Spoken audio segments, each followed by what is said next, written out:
Salam jemaat terkasih, salam sejahtera bagi kita semua. Jumpa lagi dalam acara Light of Revival, renungan firman Tuhan yang akan memberkati kita di sepanjang hari ini. Mari kita melihat satu bagian firman Tuhan di dalam pertama Samuel pasal 24 ayat 7 dan ayat yang ke-13. Lalu berkatalah ia kepada orang-orangnya, dijauhkanlah Tuhan kiranya daripadaku untuk melakukan hal yang demikian kepada tuanku, kepada orang yang diurapi Tuhan, yakni menjamah dia, sebab dialah orang yang diurapi Tuhan. Ayat 13, Tuhan kiranya menjadi hakim di antara aku dan engkau, Tuhan kiranya membalaskan aku kepadamu, tetapi tanganku tidak akan memukul engkau. Pengaruh yang positif. Saudara yang terkasih, konteks daripada bacaan kita itu mengisahkan tentang Raja Saul yang mencari dan hendak membunuh Daud. Tapi pada satu kesempatan, Daud punya peluang untuk membunuh Saul. Tetapi apa yang dikatakan oleh Daud? Daud tidak mau menyentuh orang yang diurapi Tuhan.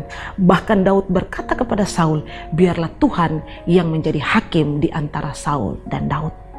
Teladan yang begitu luar biasa, pengaruh yang baik yang Daud berikan kepada pengikutnya pada saat itu. Apa saja pelajaran yang kita bisa lihat daripada tindakan Daud? Yang pertama, Daud menunjukkan bahwa kejahatan yang dia alami tidak harus dibalas dengan kejahatan juga. Ya, Daud melakukan hal itu. Dia punya kesempatan itu dan dia bisa saja membunuh Saul. Tetapi dia tidak melakukan itu. Dia membiarkan sehingga pembalasan itu adalah dari Tuhan sendiri. Yang kedua yang kita bisa belajar daripada teladan Raja Daud adalah dia mampu memberikan pengaruh yang positif kepada pengikutnya untuk tidak melakukan kejahatan. Saudara terkasih, apa susahnya bagi Daud untuk membunuh Saul? Kalau Daud tidak mau membunuh Saul secara langsung, Daud bisa menggunakan tangan anak buahnya untuk membunuh Saul. Apalagi anak buah daripada Daud begitu taat kepada Daud. Mereka bisa melakukan apa yang diperintahkan oleh Daud. Tetapi justru pengaruh yang positif yang dia berhasil yakinkan pengikutnya untuk tidak melakukan kejahatan. Saudara, ini hal yang penting yang kita bisa belajar dari Raja Daud.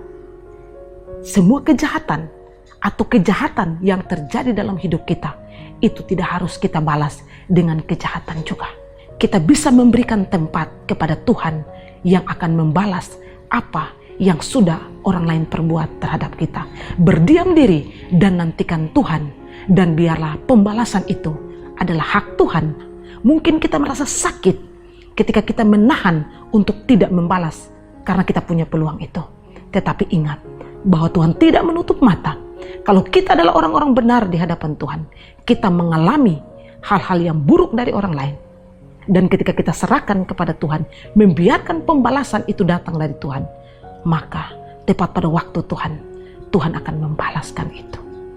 Tetapi yang kedua, kalau saudara dan saya, mungkin kita adalah seorang pemimpin, atau mungkin juga kita adalah seorang bawahan. Tetapi ingat, belajarlah daripada teladan Raja Daud. Memberikan pengaruh yang positif kepada orang lain, sehingga orang juga bertindak sesuai dengan firman Tuhan. Mari saudara sekalian, bertindaklah seperti Raja Daud. Tidak membalas yang jahat dengan yang jahat. Memberikan pengaruh yang positif kepada orang lain. Biarlah firman Tuhan memberkati kita. Amin. Mari kita berdoa. Tuhan, terima kasih. Kami bersyukur untuk firman Tuhan. Tolong akan kami untuk tidak membalas yang jahat dengan yang jahat. Tolong akan kami untuk mampu memberikan pengaruh yang positif kepada orang-orang di sekitar kami. Terima kasih Tuhan untuk firman-Mu di dalam nama Yesus. Amin. Jemaat terkasih, mari terus jadikan firman Tuhan sebagai pelita dan terang di sepanjang hidup kita. Tuhan memberkati.